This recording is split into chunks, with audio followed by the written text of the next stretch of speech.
How's it going, Andrew? Sup, Matt? It's still winter. And we're sitting here on the precipice of a great journey. That we are. So, Journey that will start in the wee hours of the morning. yeah, so to our listeners, as we've been alluding to and talking directly at, Matt and I are going to have a booth at the Conference of Grandmasters of North America this weekend, the one that we're recording, it's the weekend that this episode comes out, the coming one. And Matt is going to be picking me up at 5 a.m. to go there. So it's going to be 5:30. Well, that means I'm awake at 5 at least. Awake and At showered. least. I mean, I'm gonna be wearing my suit down there because we're gonna get down there just in time to set up and be ready to rock and roll. So what are your thoughts if I have a very firm rule that I can't put suits on until after 11? I have a strong rule. No. I disagree with you. I'll lay out a suit. It's fine. I should have got a new tie. You got a new tie. I should have got a fancy new tie for this. They sell them there. Ooh. Yeah, not fraternal ties, but the Craftsman apron will probably be there. He's got good stuff. Yeah, I mean, one of my ties I got was when I was at Cogman last time helping out. Yeah. Other big stuff coming up. I just got done prepping the cornbread for tomorrow. Sweet cornbread. Now, here's going to be an interesting test. So they didn't have the maize that I like to use. They only had white, fine ground cornmeal that you would use for other things. And I went, curious, I'll try that. Instead, still corn, just in a different form than I usually use with a yellow, slightly different ground. So we'll test that. The second test that's even more fascinating is when I got back from the store running late, I realized I forgot buttermilk. So I went, well, I can always make buttermilk. So then I go, do I have vinegar? No. Do I have lemon juice? No. And then I went, oh, you know what I do have? Apple cider vinegar. And I go, send it. So I plunked apple cider vinegar because I thought that would be better than rice vinegar or wine vinegar in a sweet dish. So it's an experiment, and we're going to see if it pays off. It is an experiment, but now it's going to be an inconclusive experiment because you have two variables and no control. But we're just going to have to go off vibes. We have to go off vibes. It's going to be an anecdotal experiment. If it's terrible, we're not going to know which one screwed it up. Yeah, we're not going to know if it's the buttermilk, you can do it with regular milk. Buttermilk just helps it be floofier. So, you'd be fine with regular milk. But I was curious, is this a secret that if you were going to add anything to make a buttermilk, would adding a slight apple flavor to it work in a sweet honey cornbread? We'll find out. Ooh, speaking of secrets, you should probably hit the intro music and we can get into this week's episode. Cool, will do. Loosen up your ties and roll up your sleeves. It's time for Fellowship with Matt and Andrew. The views and opinions expressed on this podcast are not necessarily the views and opinions of the Grand Lodge of Wisconsin or any other Grand Lodge or any appended body. All right. We got a little change of pace this week. It's my topic this time. Matt picked a topic. I take no responsibility. Now I'm going to play Matt in the room, and you're going to play the Andrew in the room. We're going to role play swap. I'm not saying I have more to say about it than usual, but I'll try. You got to act super peppy and loud, and I'm going to act really tired. Yeah, no, that's not going to happen. Well, so this week, or actually 5 minutes ago, fourth wall break. That's our planning. Professionally unprofessional. Professionally unprofessional. We are consistent, if nothing else. I thought it would be fun to talk about, is the fraternity losing its mystery? No. Are social media posts, printed works, pictures that we take and share and stuff like that actually doing a disservice to the fraternity by making it less mysterious? Oh, I think it's a nice topic because it's very contemporary. In modern Masonry, there's two camps that I've heard both sides often. We're too open with things, and the camp that's like, we should be open with everything. We shouldn't even have secrets. That's what's holding us back. as everyone's searching for the quote unquote secret key to our decline, quote unquote, they're all trying to grasp at random things and claim this is the reason. And if we only did this, everything would change. It's an interesting one to wrap our heads around. Well, and it is, right? I mean, it's not like any of our secrets are where the treasure's buried on Oak Island I or, wish. you know, yeah, same here, or how to run the world or anything like that. It's None of the nothing cool stuff. crazy. It's right. None of the cool stuff that conspiracy theorists like to accuse us of. Kind of wish it was some of the cool stuff. I could use a piece of cool That'd stuff. be I could use a slice of cool stuff. But we've always billed ourselves as not a secret society, but a society with secrets. The same way, like Fortune 500 company, you don't know what's said in their board meetings behind closed doors, Trade secrets. right? And trade secrets, right? And I see a lot of people post things on Facebook that I feel like either or social media in general, especially. I have a feeling I'm going to end up targeting social media more than anything else on this one. Expose some of those mysteries, some of those things we've kept behind the curtain that is supposed to make it exciting and have a certain initiate add to the initiatic experience of joining the fraternity. And I feel like the mystery surrounding those is either being clouded by the conspiracy theorists having and misusing the information that gets put out there, or just revealed way too heavily to the point where candidates are like, well, I know what's going to happen next. So, like, I think my stance coming in to start with is I think for a period of time we were too secretive. Like the to be one, ask one era of like no one knew we existed. You had to find one. It was like every part of it was considered hush hush. Everything was hush hush. You hear all these stories, even on this podcast, about people whose dads or grandparents were, and they'd ask them about it, and they'd be like, I can't tell you about it. And there was a level of too much secrecy.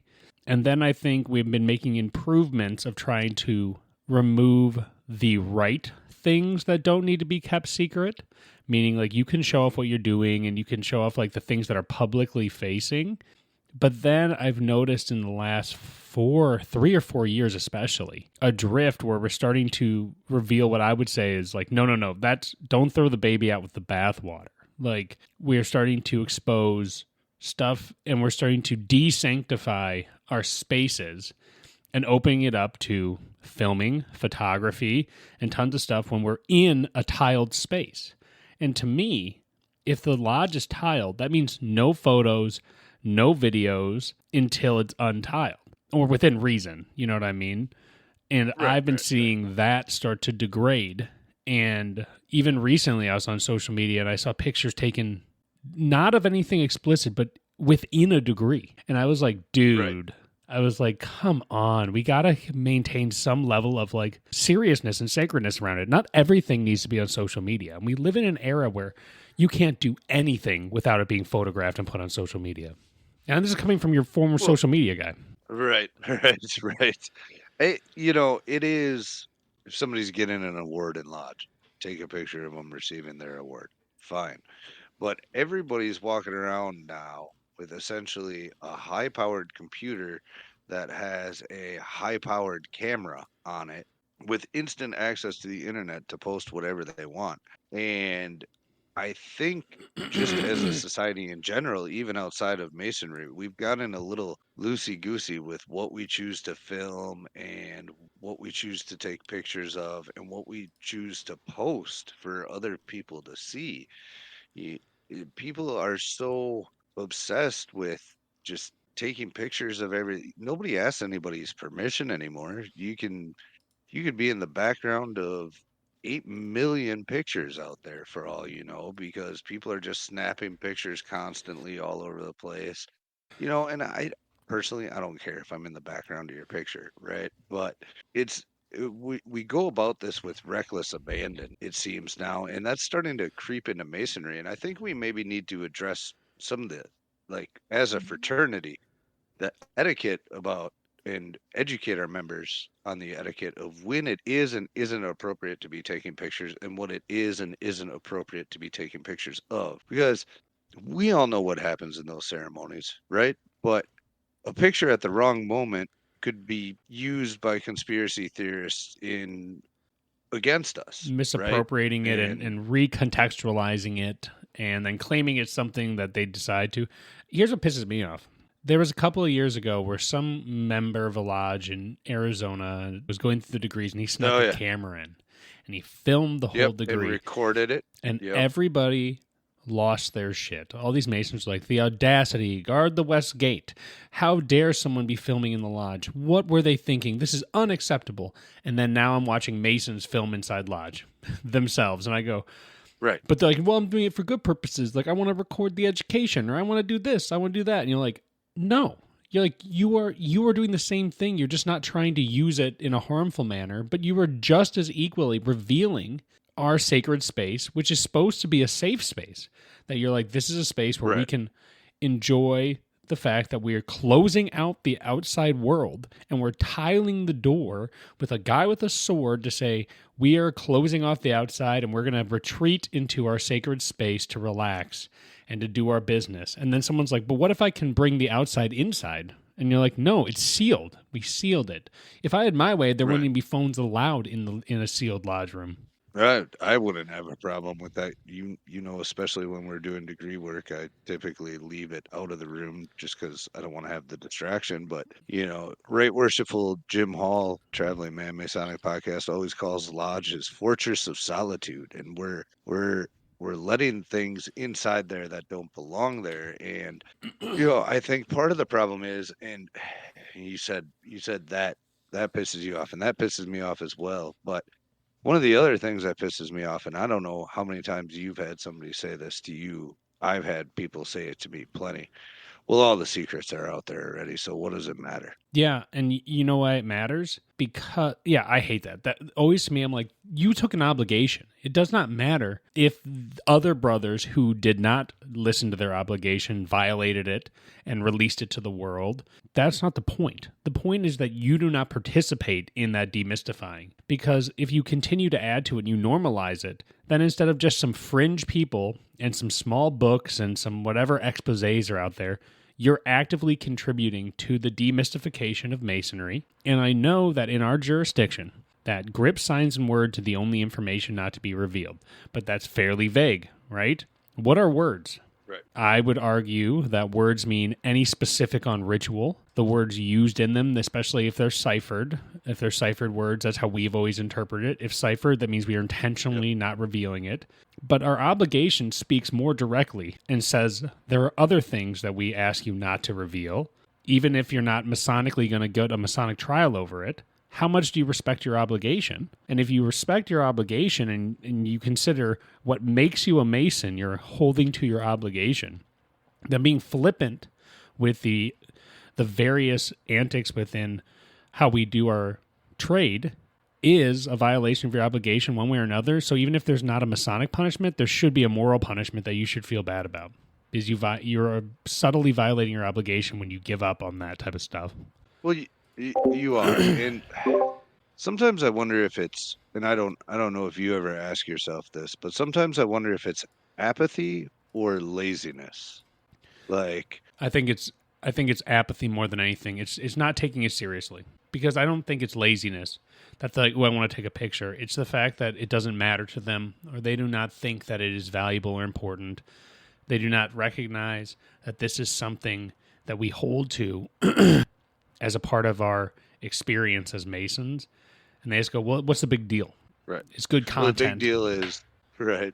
The big deal is 300 plus years of history of, you know, it being this way. And you want to let social media that's been around for 26 years completely let you throw that to the wind. I just don't get it sometimes. You know, and you know this, you did an education piece that I filmed in the lodge for the speaker contest, but I was very careful about how I filmed it. And you asked for permission of the master to make an exception. For permission.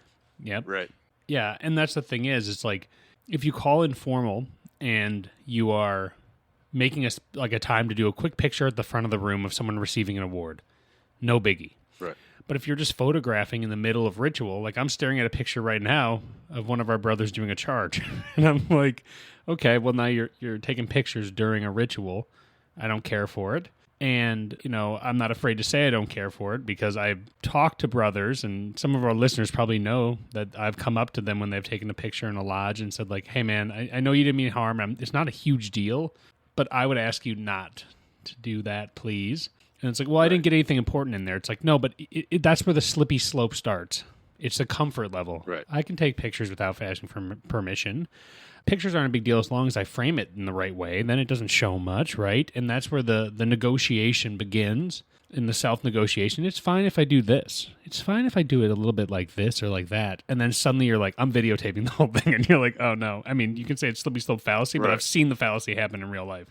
Well, yeah, it is a slippery, you can do the whole slippery slope thing with it, but that's like, let's be honest.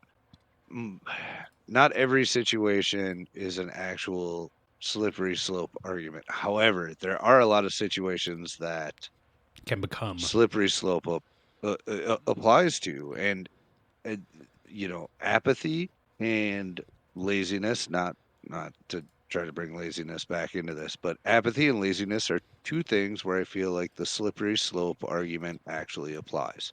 If you become apathetic about one thing, it's a whole lot easier to become apathetic about the next thing, and so on and so forth. And same thing with laziness. To be fair, what we're saying is not a slippery slope fallacy. A slippery slope fallacy would be like, what? If we start taking pictures in lodge, what next? We just going to let women in? Like, that'd be a slippery slope fallacy. Right. Like, we start taking pictures at lodge. What next? We invite the media in to film the whole thing? And you're like, okay, yeah, that's a slippery slope. But when you're saying, if we start allowing ease and comfort level around taking pictures, is it too much to ask that people are going to start photographing more and more things and adding to that scope? That's not a slippery slope. That's just the reality. And I've seen it. Right.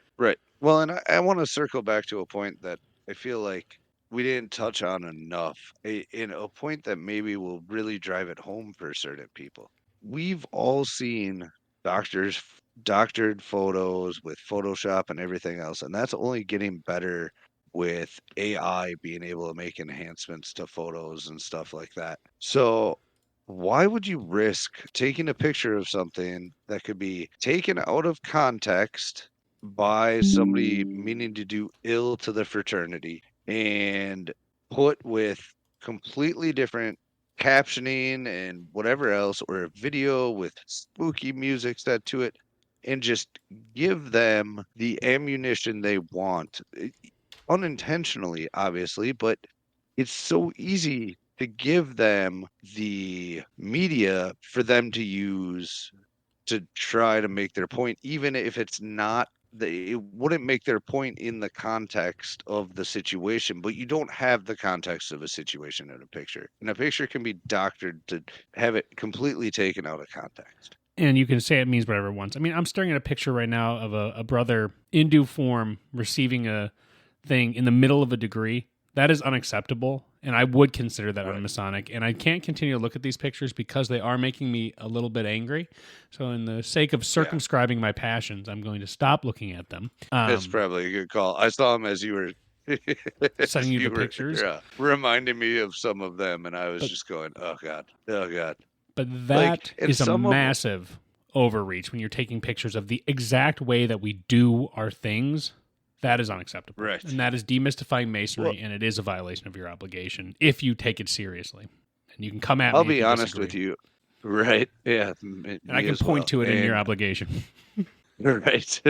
Exactly.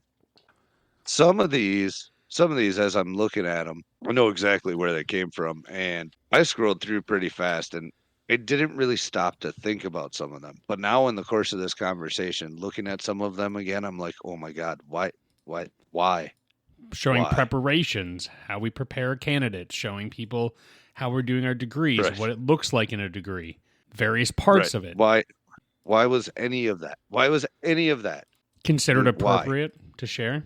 Yeah.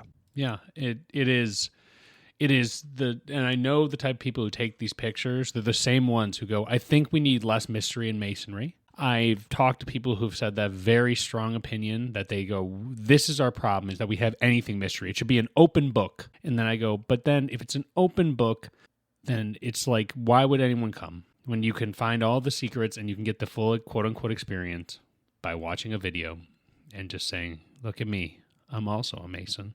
It's giving away our secrets, and the mystery is a big drawing point to our fraternity, whether you like it or not, and it is something fun to have something that's yours to hold on to. Well, right, and it's part of the initiatic experience, that anxiety over not knowing what's coming next, wondering how this all works and everything else. That's part of the initiatic experience. And if you take that away from the candidates, then what draw? Well, there's the draw of our tenants, right? But what additional draw is there? Well, even outside draw, which is definitely there in the room, our initiation and our degree process is by design crafted to try to plant a seed of inspiration within a brother to try to live up to the tenets and philosophies that we inculcate within our degrees. The more you give away of that so willingly, the weaker the experience is, and the weaker the experience is, the less well-planted that seed is. So you're basically taking away our superpower. This is something that was crafted hundreds of years ago with the sole purpose of doing this. And the mechanisms that make it work include the fact that it's secretive, that you can only receive it in proper form by instructed people who are supposed to do it well. And if you take that away, it loses its efficiency and it no longer serves the function it's supposed to do. And then when you start talking about other fraternal organizations that have failed or gone away, one of their first things was demystifying and making their degrees more of a formality than a transformative process. Talking to, various groups, the Knights of Columbus have reduced theirs to videos. The Lions have mostly reduced all theirs to, I don't even know if they still do them. It loses its significance when it's demystified and it becomes a formality, and a formality gets removed, and then you're just a bunch of guys wearing aprons. Now that's a slippery slope. There's a slippery slope fallacy for you. That is, but is it actually a fallacy? I don't think the argument you're making there is a bad argument on its face. I don't, because it's so easy to track down that road. Like, oh, look at how many likes this post, when we posted this stuff, look at how many likes and shares and comments and everything it got on social media. This really got us a lot of attention. Let's try posting some juicier stuff next time. You know. And then how long? Well, and the pathway to hell is paved in good intentions. And so, the brothers taking these types of pictures and doing these types of things, they do not have bad intentions. They think it's helping and it's moving and it's doing great things. But I don't think they think hard enough about what we're losing in that process. And you know that I'm not a staunch, that's how we've always done it, we should always do it that way. Because my level of Masonic conservatism, used specifically in that sentence, Masonic conservatism, is that nothing should be changed unless there's a good reason for it. So you need to look at it and go, is it serving a function that still remains? And is it doing it well? If the answer is yes, then why are you trying to get rid of it and leave us with nothing to fall back on? Look at the foundations. Right. And in this case, it's going to be at best a short-term gain that's going to ultimately lead to long-term consequences, and could even lead to short-term consequences.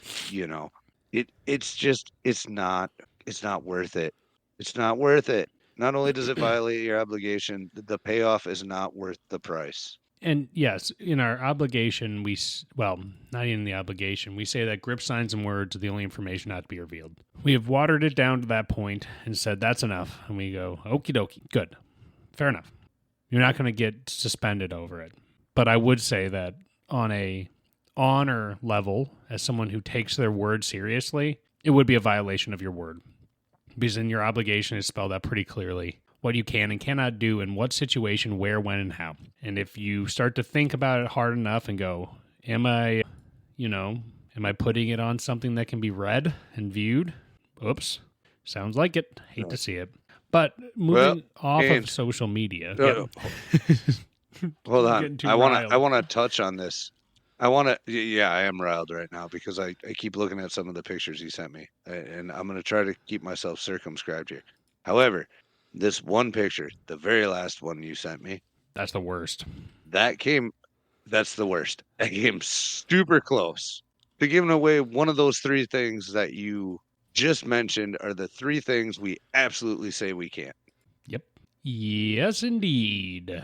And, I feel like some of our listeners are going to know what pictures we're talking about because they probably have a similar interest. And once again, I'd like to say my views and opinions are my own. But if you want to have a Masonic philosophical conversation about why I feel like makes me upset, I think you'll find that I'm not basing this off nothing. Right. Nope. I would agree with you. The views and opinions of Matt and Andrew are our own and belong to this podcast. That disclaimer is very worthwhile here. If you agree or disagree with us, we would love to have a conversation with you about it. And you can send me your rage emails, and I'd be happy to write you back. That's fine. I am more than willing to have a conversation with this and why I have grown increasingly upset about it with anyone who would like to have that conversation, including anyone who took the pictures. Agreed. Also, moving off of social media, which is where a lot of the demystification happens, I have also noticed in places a flippant use of us not circumscribing our speech in public places or amongst mixed company. I've caught that. Mm-hmm. I had a Mason once in a bar in front of many wives, friends, and family say the one of the words, the Grand Masonic word, just out loud. And he just goes, yeah, just like blank. And I just go, what? And he goes, just like blank. And I go, no, I'm asking you, what are you doing right now? And he's like, what? This is the one. And his wife's looking at him like shrugging. And I'm just like, you can only give that in the proper position to receive it. You can't just run around this bar and yell it to everybody. Or if you lost your mind. And I looked at him and I was like, dude, are you serious? And he just goes, well, it's all out there anyways, right away.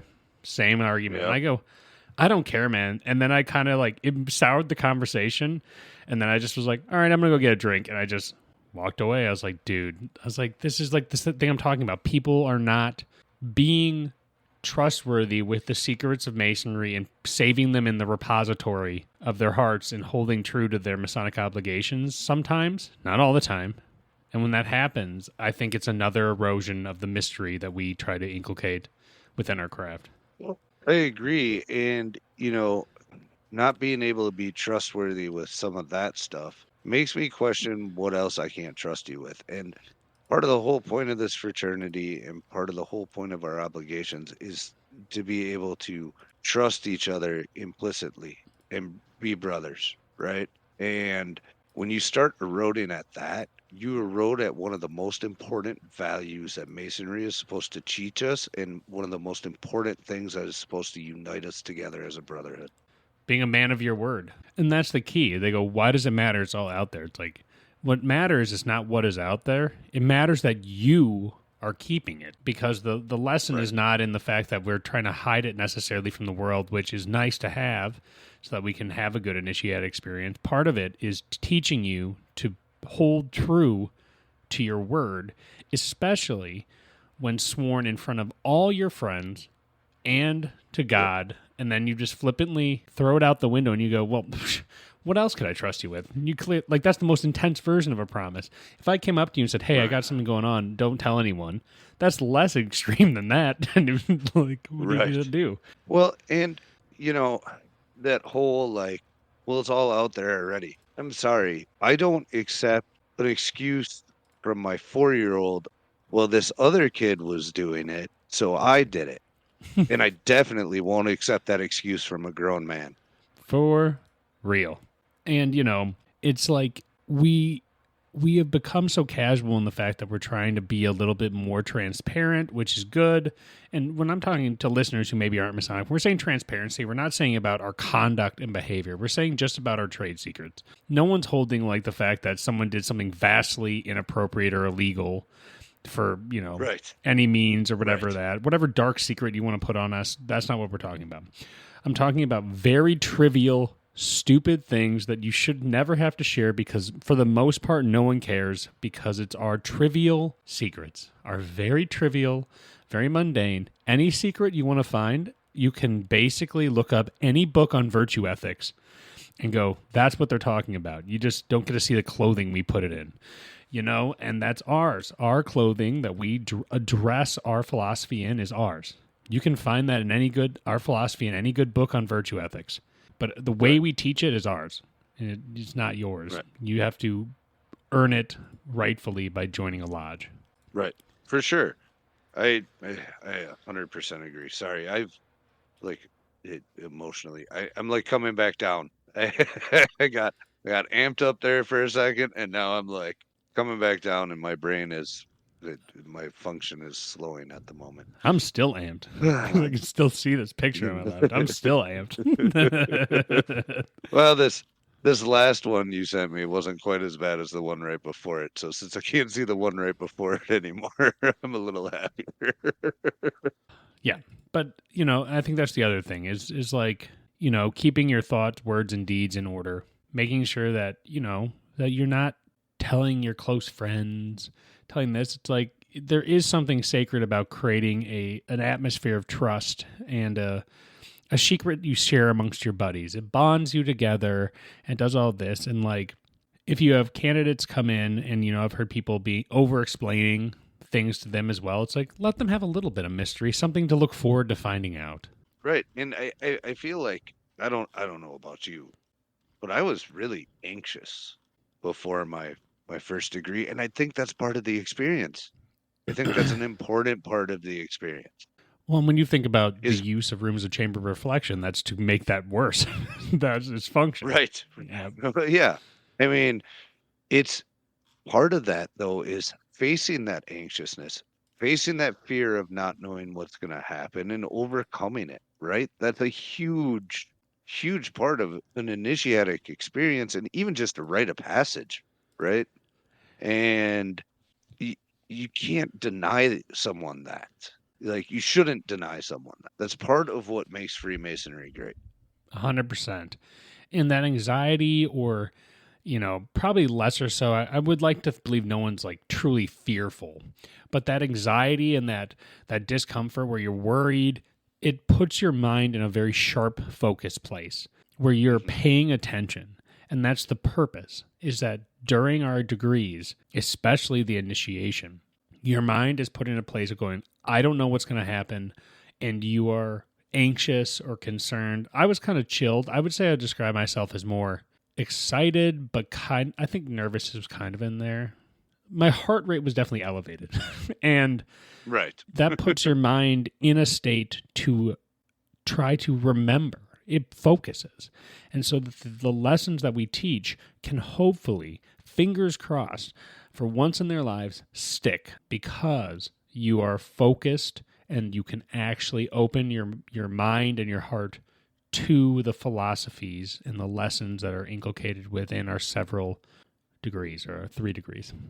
Excellent. You know what? I think that is a great line to wrap on. I think we've exhausted this topic. Definitely we haven't exhausted the topic, but we've definitely, I feel like, gotten our point across on what our opinions, which are not reflective of anyone else's opinions, are on the topic. I'm still pissed. So am I. I had seen everything you sent me already, but I hadn't looked at it closely enough to really comprehend. And then as we were having this conversation, and I took that moment to look longer and realize what was yeah.